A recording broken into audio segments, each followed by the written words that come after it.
Hello दोस्तों, नमस्कार। हमने आपसे बोला था कि हम विश्व भूगोल की 2 टेस्ट सीरीज कराएंगे। ये हमारी विश्व भूगोल से संबंधित दूसरी टेस्ट सीरीज है। अगर आपने नहीं समझा कि विश्व भूगोल में किस तरह से रिट परीक्षा में क्वेश्चन पूछे जा रहे हैं, देखिए पहले आप एक चीज़ समझिए, उसके बाद में हम टेस्ट स्टार्ट करते हैं। आप समझोगे तो मैं आपको 2015-2017 के बारे में पहले बता चुका हूँ। जैसे आपके रिट सिलेबस में दिया हुआ है कि आपके 10 क्वेश्चन विश्व भूगोल से पूछे जाएंगे, लेकिन आप एक पैटर्न भी देखिए कि आपके रिट 2011 में और रिट 2012 में कितना अंतर रहा। देखना, रिट 2011 में केवल विश्व भूगोल से संबंधित 5 ही क्वेश्चन पूछे गए, जबकि रिट 2012 में विश्व भूगोल से संबंधित 11 क्वेश्चन पूछे गए। समझ गए आप? यानी कि जहां 1 और 5 क्वेश्चन पूछे जा रहे हैं, वहां दूसरी ओर रिट 2012 में 11% पूछे गए। यानी कि आपको सामाजिक अध्ययन में एक भी विश्व भूगोल से संबंधित टॉपिक मिस नहीं करना।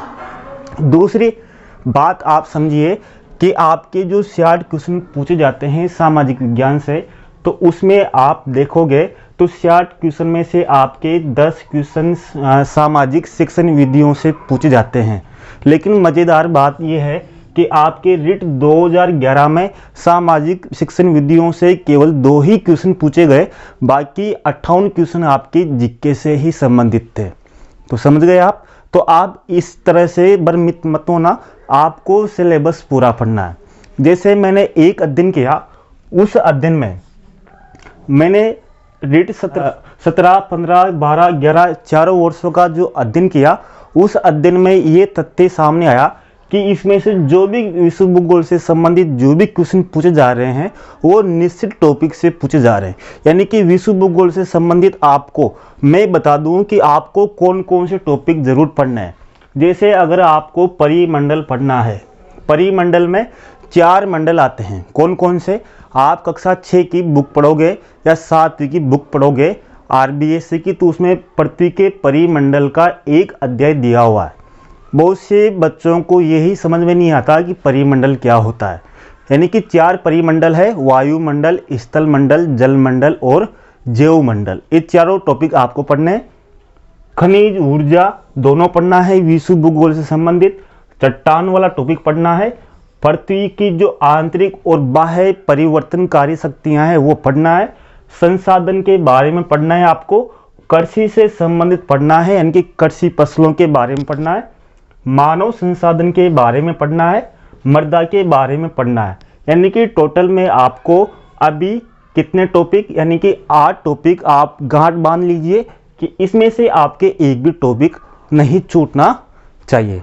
चलो अब क्वेश्चन पर स्टार्ट करते हैं। टेस्ट के किस तरह से प्रश्न पूछे गए, आइए। पहला प्रश्न देखिए, संगमरमर किसका उदाहरण है? यानी कि पहला प्रश्न पूछा गया है रिट 2012 में विश्व भूगोल से संबंधित कि संगमरमर किसका उदाहरण है, यानी कि कौन सी चट्टान का उदाहरण है। देखिए, आपको मैंने इससे पहले भी बताया था पहले वाले वीडियो में कि 3 तरह की चट्टानें होती है। 3 तरह की चट्टानें कौन कौन सी होती है? एक तो आग्नेय, अवसादी, कायांतरित या रूपांतरित। यानी कि तीसरी वाली चट्टान को कायांतरित या रूपांतरित भी बोला जाता है। मैंने एक बात देखा आग्नेय चट्टान में कि जिनके पीछे जैसे ग्रेनाइट, डायोराइट, पेग्मेटाइट, ठीक है, ये इस तरह से, यानी कि जिनके पीछे ईट है, यानी कि जिन चट्टानों के पीछे ईट आ रहा है या ट आ रहा है अधिकांश में, वो हमेशा आग्नेय ही चट्टान निकलती है। यानी कि आप एक बात ध्यान रखना, जिन चट्टानों के पीछे ईट आ जाए या ट आ जाए तो आपके अधिकांश कौन सी चट्टान निकलेगी? आग्नेय चट्टान। जिससे पहले पूछा गया था कि बेसाल्ट कौन सी चट्टान है, तो कौन सी रहेगी? आपके ट, आपके आग्नेय चट्टान। लेकिन इसमें कंफ्यूज आप दूर जरूर करना। कंफ्यूज दूर क्या करोगे? जैसे पूछ ले आपके ग्रेफाइट और ग्रेनाइट, ठीक है। अब यहाँ आपके चक्कर पड़ेगा, यानी कि ग्रेफाइट कौन सी चट्टान है और ग्रेनाइट कौन सी चट्टान है। अब आप एक बात ध्यान रखना कि ग्रेफाइट का निर्माण किस तरह से होता है। यानी कि ग्रेफाइट का निर्माण होता है कोयला से। किससे होता है? कोयला से। यानी कि किससे निर्माण होता है? कोयले से। क्योंकि कोयले का जब रूप परिवर्तित होता है तो उससे ग्रेनाइट बनता है, ग्रेफाइट बनता है। किससे? कोयले से। यानी कि रूप परिवर्तित हुआ तो वो रूपांतरित सेल हुई। कोयला क्या है? आपके अवसादी चट्टान। इसी तरह आपके जो चूना पत्थर है, चूना पत्थर से आपका जो रूप परिवर्तित होगा वो बनेगा आपके संगमरमर। ठीक है, यानी कि संगमरमर क्या है? फिर आपके रूपांतरित चट्टान है। और चूना पत्थर क्या है? आपके अवसादी चट्टान। यानी कि अवसाद यानी कि जो अवसाद जमा करने से जिन चट्टानों का निर्माण होता है वो अवसादी चट्टान होती है। जैसे नदी बहती है, नदी बहने से रेत जमा होती है, रेत धीरे धीरे पत्थर बन जाता है, यानी कि चूना पत्थर बन जाता है।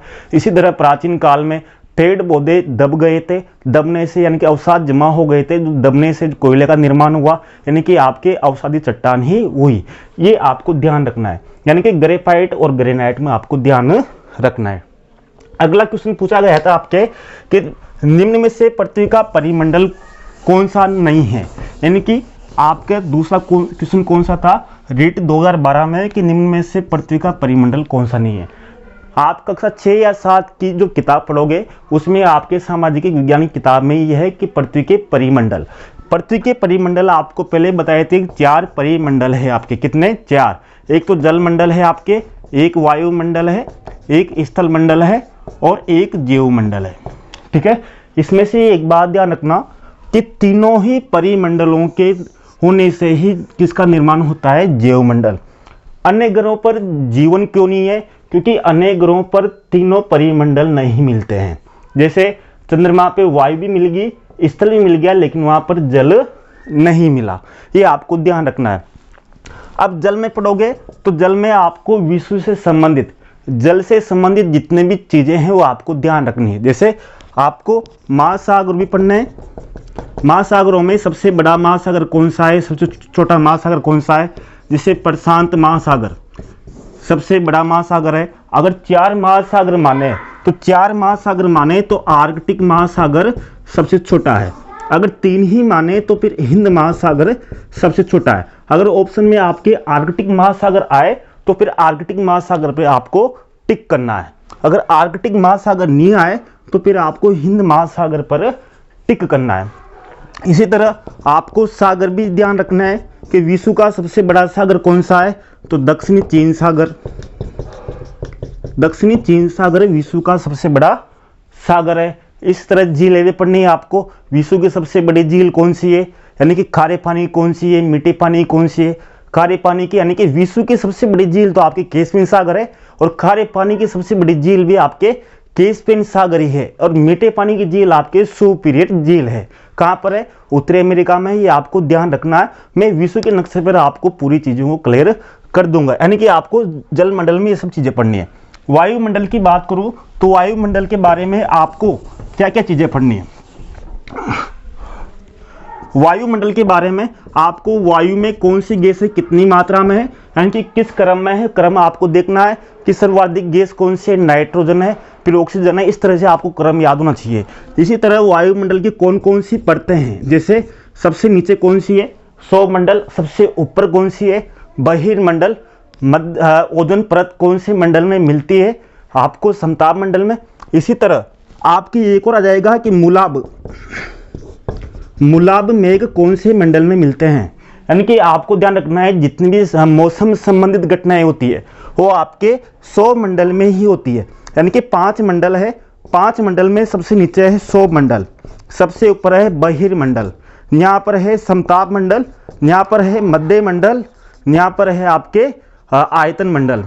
तो सौरमंडल में जितनी भी घटनाएं होती है इसमें होती है, और आपके समताप मंडल में मुलाब मेघ मिलते हैं, जो एकमात्र उदाहरण है, आपको ध्यान रखना है। ओजोन गैस इसमें मिलती है। अब ओजोन गैस मिलती है जो क्या करती है, सूर्य से आने वाली पराबैंगनी किरणों से हमारी रक्षा करती है।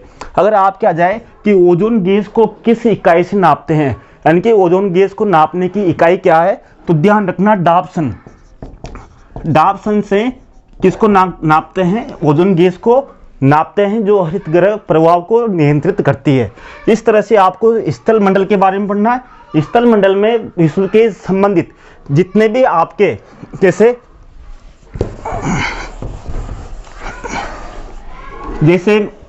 मान लीजिए विष्णु से संबंधित आपके जितने भी पर्वत है, पर्वतों के बारे में पढ़ना है, जैसे कौन कौन से पर्वत है, कौन कौन सी ऊंची चोटी है। आपको पठारों के बारे में पढ़ना है, कौन कौन से पठार है, जैसे विश्व का सबसे बड़ा पठार कौन सा है, कौन सा पठार कहाँ पर स्थित है, इसके बारे में आपको पढ़ना है। नदियों के बारे में पढ़ना है, ये आपको ध्यान रखना है। मैं इनके बारे में एक एक क्लियर करता जाऊँगा। अगला क्वेश्चन है आपके, अगला क्वेश्चन है विश्व का सबसे बड़ा सबसे छोटा महाद्वीप कौन सा है। देखिए विश्व का सबसे बड़ा छोटा बिल्कुल सिंपल क्वेश्चन है। आपको जो इजी क्वेश्चन है वो बार बार में पढ़ना है, क्योंकि हो सकता है कि एग्जाम टाइम पर जब आप हार्ड क्वेश्चन तो कर दो, लेकिन आपको जो इजी क्वेश्चन है वो आपकी गलत हो जाए, क्योंकि आप सोचोगे कि यार इतना इजी क्वेश्चन कैसे पूछ सकता है इस एग्जाम में, क्योंकि आपकी तैयारी बहुत हाई लेवल की रहेगी और वहाँ पर बिल्कुल इजी क्वेश्चन आएंगे तो आपका दिल कहेगा कि इतना इजी क्वेश्चन नहीं पूछ सकता, इसमें जरूर कुछ न कुछ है। तो आप ध्यान रखना कि इजी क्वेश्चन भी पूछे जाते हैं बहुत अच्छे। तो विश्व का सबसे बड़ा सबसे छोटा महाद्वीप कौन सा है, ये आपको ध्यान रखना है। जैसे एशिया सबसे बड़ा महाद्वीप है और सबसे छोटा कौन सा है, ऑस्ट्रेलिया है। ये आपको क्रम याद होना चाहिए, क्रम। अगला क्वेश्चन पूछा गया है कि किस महासागर में मेरियाना गर्त है। अब मेरियाना गर्त क्यों पूछा, क्योंकि यह विश्व का सबसे गहरा गर्त है। गर्त बोलते हैं कि जो महासागर होता है उस महासागर में सबसे गहरा स्थान कौन सा है, तो सबसे गहरा स्थान कौन सा है, मेरियाना गर्त, जो फिलीपींस देश है। फिलीपींस देश कहाँ पर है, एशिया में है, एशिया में। अगर आपसे बाद में ये भी पूछ सकते हैं कि मेरियाना गर्त कौन से, अभी महासागर पूछा तो बाद में भी पूछ सकते हैं कि कौन से महाद्वीप में, ये भी पूछ सकते हैं आपसे, ठीक है। तो मेरियाना गर्त प्रशांत महासागर में, कौन से में है, प्रशांत महासागर में सबसे गहरा गर्त है। इस तरह से आपको सभी महाद्वीपों के बारे में, सबसे गहरे गहरे गर्तों के बारे में भी आपको ध्यान रखना है, ये आपको अच्छे से, ठीक है। अगला क्वेश्चन पूछा गया 5वां, अपक्षय और अपरदन की संयुक्त क्रिया को क्या कहते हैं। अपक्षय और अपरदन की संयुक्त क्रिया को क्या कहते हैं, यानी कि अनाच्छादन। अब आप एक बात ध्यान रखना कि अनाच्छादन की दो प्रक्रियाएं होती है, कौन कौन सी, एक तो अपक्षय और एक अपरदन। अब आपको अपरदन के बारे में क्या क्या पढ़ना है, सुनो। यानी कि जल के द्वारा कौन कौन से अपरदन होते हैं, आपके द्वारा वायु के द्वारा कौन कौन से अपरदन होते हैं, क्रस्ट यानी कि भूमिगत जल के द्वारा कौन कौन से अपरदन होते हैं, हिमानी के द्वारा कौन कौन से अपरदन होते हैं। जैसे मान लो जो नदी जाएगी, नदी इस तरह से बहेगी तो वह वी आकार की घाटी का निर्माण करेगी, और जो हिमानी रहेगी, बर्फ रहेगी, जो बर्फ रहेगी बड़े बड़े टुकड़े रहेंगे तो गिरेंगे तो एक इस तरह से गिरेंगे तो यू आकार की घाटी का निर्माण करेगी। यानी कि कंफ्यूज मत होना, दो घाटियां होती है, एक तो वी आकार की घाटी होती है जो जल के द्वारा नदी के द्वारा होती है, एक यू आकार की घाटी होती है जो हिमानी के द्वारा निर्मित होती है। ये आपको ध्यान रखनी है, ठीक है। इसमें अपरदन से संबंधित मैं अलग टॉपिक लूंगा, यानी कि जो अलग क्लास लूंगा उसके बारे में मैं आपको इन्फॉर्म कर दूंगा। अभी आपको देखना है किस तरह से प्रश्न पूछे जा रहे हैं। मैंने पहले भी कहा था कि आपको ये वाला टॉपिक अच्छे से याद करना है, इसके अलावा आपके कौन सा भी टॉपिक इससे आने वाला नहीं है, अच्छे से आपको याद करना है। अगला क्वेश्चन कौन सा पूछा गया, अगला क्वेश्चन पूछा गया निम्न में से कौन सा धात्विक खनिज नहीं है, कौन सा धात्विक खनिज नहीं। देखो खनिज देखा जाए तो खनिज तीन तरह के होते हैं, कितने तरह के, तीन तरह के। एक होता है धात्विक खनिज, एक होता है अधात्विक खनिज, एक होता है ऊर्जा खनिज, ठीक है। ऊर्जा खनिज, अधात्विक, धात्विक खनिज जिसमें धातु का अंश होता है। अधात्विक खनिज भी दो तरह के होते हैं, उनको ध्यान रखना। धात्विक खनिज एक तो लौह खनिज होते हैं, एक अलोह खनिज होते हैं, अलोह खनिज।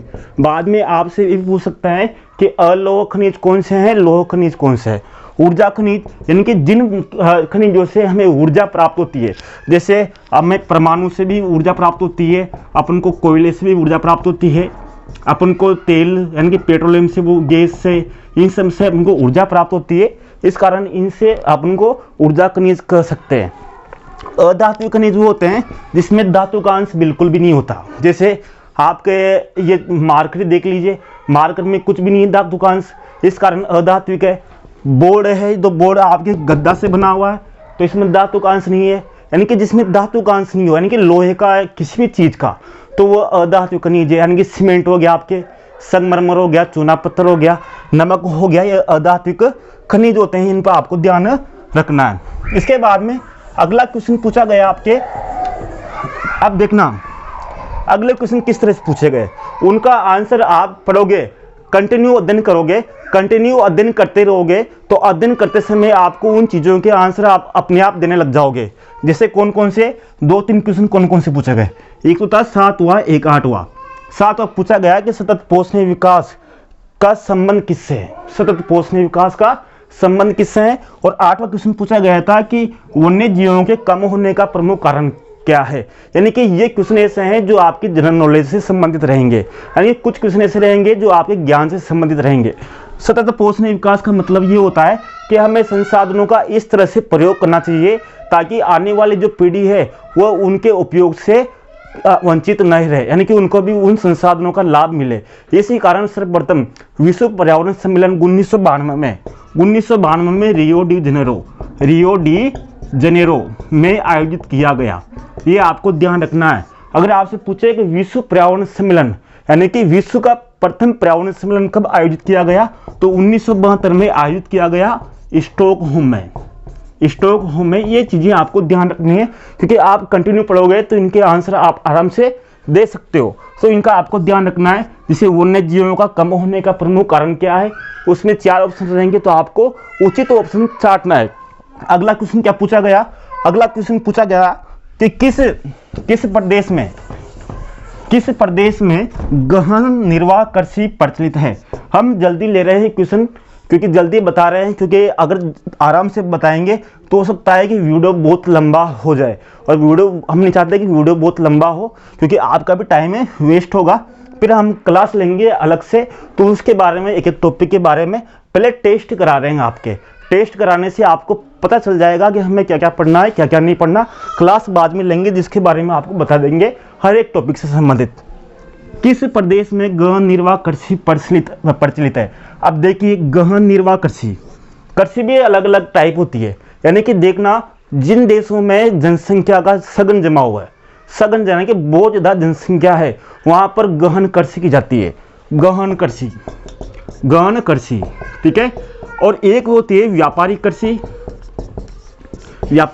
अब देखना, गहन कृषि वहाँ की जाएगी जहाँ पर जनसंख्या क्या मिलेगी, अधिक मिलेगी, जनसंख्या अधिक मिलेगी। और व्यापारिक कृषि वहाँ की जाएगी जहाँ पर जनसंख्या न्यून मिलेगी, जनसंख्या कम मिलेगी, ठीक है। यानी कि जहाँ पर जनसंख्या अधिक वहाँ पर गहन कृषि, और जहाँ पर कम वहाँ पर व्यापारिक कृषि। गहन कृषि व्यापारिक कृषि में एक अंतर और है कि गहन कृषि एक परंपरागत खाद्य फसलों से संबंधित है, और व्यापारिक कृषि एक व्यापार करने के उद्देश्य से यानी बेचने वाली फसलों से संबंधित है।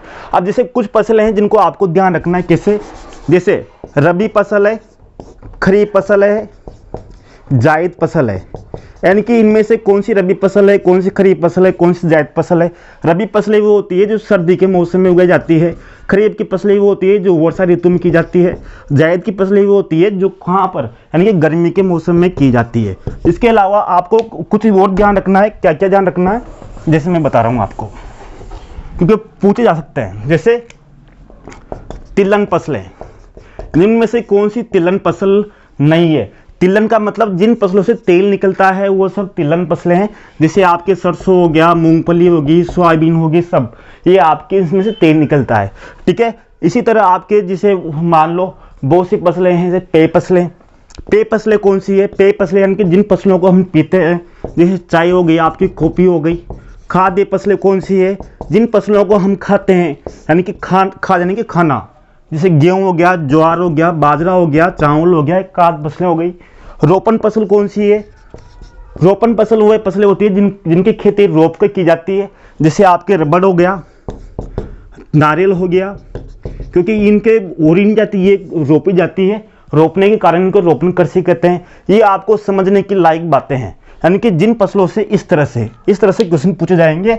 अगला क्वेश्चन रहेगा आपके, इस बार कुछ भी हो जाए आपको अच्छे से पढ़ना है और समझ के पढ़ना है। यानी कि पढ़ना तो आपको विस्तार से है, कोई शॉर्ट नोट्स नहीं बनाने, आपको अच्छे से तैयारी करनी है। आपको बिल्कुल भी 1% भी ये नहीं लगेगा कि मेरी तैयारी कम है। आपको जी जान लगाकर, क्योंकि आपके पास आपका मन नहीं कहे कि मैंने इस बार तैयारी नहीं की, क्योंकि अगर इस बार तैयारी नहीं करोगे तो अगली बार तैयारी करनी पड़ेगी। तो इस बार ही कर लीजिए, क्योंकि इतने पद आ रहे हैं तो अगली बार हो सकता है इतने पद भी नहीं आए और अभ्यर्थी और ज़्यादा बढ़ जाएं। तो आपको तैयारी करनी है तो इसी बार कीजिए अच्छे से। अगला क्वेश्चन था 10वां, कौन सा भू आकार विश्व की छत के नाम से जाना जाता है? भू आकार विश्व की छत यानी कि किस, यानी कि पामीर का जो पठार है, यानी कि विश्व का सबसे ऊंचा पठार विश्व की छत के नाम से जाना जाता है। ये आपको स्थल मंडल वायुमंडल वाले टॉपिक में मिल जाएंगे। अगला क्वेश्चन आता है लास्ट वाला, आपके निम्न में से सुमिलित कीजिएगा। तो इस तरह से आपके रिट 2012 से संबंधित एक क्वेश्चन पूछे गए। अब देखते हैं कि रिट 2011 से संबंधित कौन कौन से क्वेश्चन पूछे गए। आपको समझना आवश्यक है कि किस तरह से हमें पढ़ना है, गहन अध्ययन करना है। टेस्ट सीरीज आपके लिए इसी तरह से, ये अपनी दूसरी वाली टेस्ट सीरीज विश्व भूगोल से संबंधित हर विषय की जो आपके टॉपिक है सामाजिक अध्ययन में, उसकी आपकी हर एक टेस्ट सीरीज ली जाएगी। इसके बाद में हम शुरू करेंगे भारत के संविधान के टेस्ट सीरीज, उसकी कम से कम हम 2 या 3-4 टेस्ट सीरीज बनाने का कोशिश करेंगे। चलो देखते हैं अब 2011 में कौन कौन से क्वेश्चन आए, किस तरह से पूछे गए। अब देखिए पहला क्वेश्चन पूछा गया था कि यू आकार की घाटी का निर्माण किस तरह से होता है।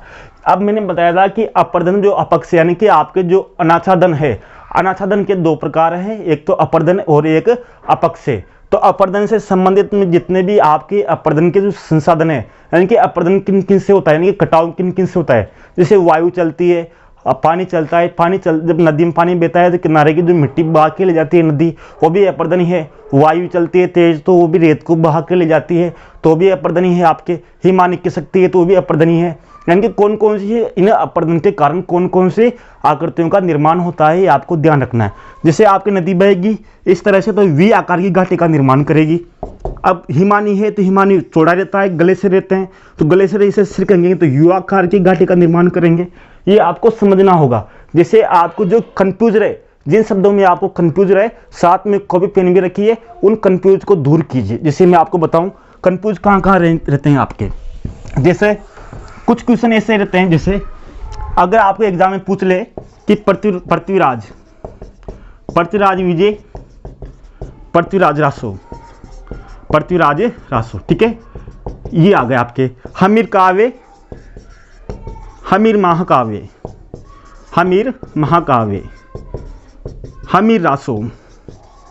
हमीर रासो। अब देखिए, अब इनके सबके अलग अलग राइटर हैं।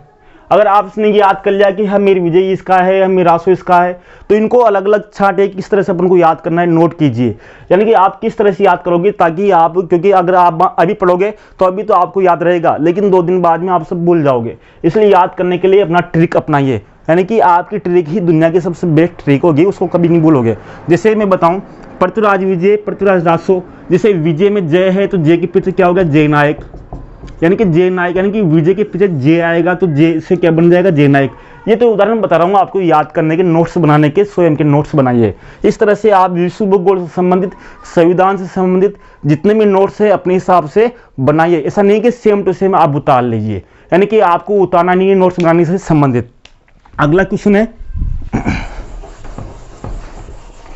क्वेश्चन है प्रत्येक किन चट्टानों में मिलती है। यानी कि चट्टानों वाला क्वेश्चन आपसे मैंने जो टॉपिक बताया था वो टॉपिक आपको पूछना है। बार बार में विश्व भूगोल से संबंधित वही क्वेश्चन बार बार में पूछे जा रहे हैं। यानी कि प्रत्येक किन चट्टानों में मिलती है। परतों का मतलब होता है जैसे अवसाद जमा होंगे बार बार में, जैसे नदी आ रही है, नदी ने रेत जमा की, फिर नदी आई यानी कि बाढ़ आई, दूसरे साल फिर रेत जमा की, फिर तीसरे साल बाढ़ आई तो फिर परत जमा हुई। यानी कि यानी कि अवसाद जमा होने से ही परतों का निर्माण होता है। यानी कि किन में मिलती है, अवसादी चट्टानों में। लेकिन एक बात और ध्यान रखना कि अवसादी चट्टानों में ही जीव मिलेंगे। क्या मिलेंगे, जीव। और आग्नेय चट्टानों का निर्माण ज्वालामुखी से निकले हुए लावा के कारण हुआ है, तो इसमें जीवांश नहीं मिलते, यानी जीवांश में नहीं मिलते, यानी कि जीव के अवशेष नहीं मिलते। आज जीव किसमें मिलते हैं, अवसादी चट्टानों में। इसी कारण जो पेट्रोल, जो कोयला होता है, गैस होता है, उसका निर्माण हमेशा कौन सी चट्टानों में होगा, तो ध्यान रखना जिन चट्टानों में जीवांश से जिनका निर्माण हुआ है, यानी कि जिन चट्टानों में जीवांश ही मिलेंगे तो उसमें ही तो पेट्रोल, गैस, कोयला मिलेंगे, यानी कि औषधीय चट्टानों में ही जीवांश के अवशेष यानी कि उसमें ही मिलेंगे। क्योंकि पेट्रोल का निर्माण भी पेड़ पौधों के दबने से यानी कि जीव जंतुओं के दबने से हुआ, कोयले का निर्माण भी पेड़ पौधों के दबने से हुआ, तो औषधीय चट्टानों में ही वो चीज़ें आपके मिलेगी। अगली है वायुमंडल की सबसे निचली परत कौन सी है, बता दिया आपको, पहले बता दिया, पहले के वीडियो में बता दिया। विश्व में सर्वाधिक लवणता वाला सागर कौन सा है, सर्वाधिक लवणता यानी कि जो सबसे खरा है, जैसे मर्त सागर आपके सबसे खरा है, सबसे खारी झील है आपकी वान झील, वान झील सबसे खारी झील है जो तुर्की देश में है। इस तरह से मैं आपको हर एक क्वेश्चन का व्याख्या करता जाऊंगा। पहले आप टेस्ट दे लीजिए, आप समझिए किस तरह से हमें तैयारी करनी है, हर एक टॉपिक को समझिए। जब हमारे टेस्ट पूरे हो जाएंगे उसके बाद में आपकी तैयारी की मैं कोई कसर नहीं छोड़ूंगा। दिल से कह रहा हूँ कि मेरी तरफ से अगर मेरी वजह से आप में से किसी भी व्यक्ति का सिलेक्शन हो गया तो वो मेरी जो पढ़ाई है या जो भी मेरा कर्म है वो मेरा साकार मानूंगा। क्योंकि एक शिक्षक का, एक दोस्त का जो कर्म होता है वो होता है कि अपने ज्ञान को दूसरे को देना। क्योंकि पता नहीं ज़िंदगी कितने लंबे समय चलती है, वो अगर दूसरे के काम आए जो चीज़ें तो आपके लिए अच्छी है। धन्यवाद। जी जान से पढ़ाई कीजिए, सब चीज़ों से दूर रहिए, मोबाइल कम चलाइए, जब आवश्यक हो तभी कीजिए। जैसे नोट्स उससे मांग ले, किताबें उससे मांग ली, आपके पास जो चीज़ें हैं मेटल है वही बहुत आपके लिए बहुत है। बस आप एक चीज़ की कमी है कि आप पढ़ाई कीजिए, कम से कम आपको 8 घंटा तो पढ़ना ही पड़ेगा। क्योंकि 5 घंटे पढ़ोगे तो कक्षा 10 या 12वीं कक्षा में जो बच्चे पढ़ते हैं 5-6 घंटे तो वही पढ़ लेते हैं, तो फिर आप में उनमें अंतर क्या रहा। तो फिर आपको तो नौकरी लगनी है, महीने के आपको 50,000 पाने हैं, तो सरकार आपसे 50,000 देगी आपको सरकार, तो आपको उन सरकार को भी तो कुछ ना कुछ देना होगा। यानी कि आपको ज़िंदगी भर यानी कि 60 साल की उम्र तक आपको एक तरह से सरकारी नौकरी, दूसरों की सेवा करने का अवसर मिलेगा। तो उसके लिए आपको भी पहले अपने तैयार करना होगा। तो इस तरह से आप प्रयास कीजिए। तीसरे टेस्ट सीरीज जल्दी ही लेकर आएंगे। धन्यवाद, नमस्कार।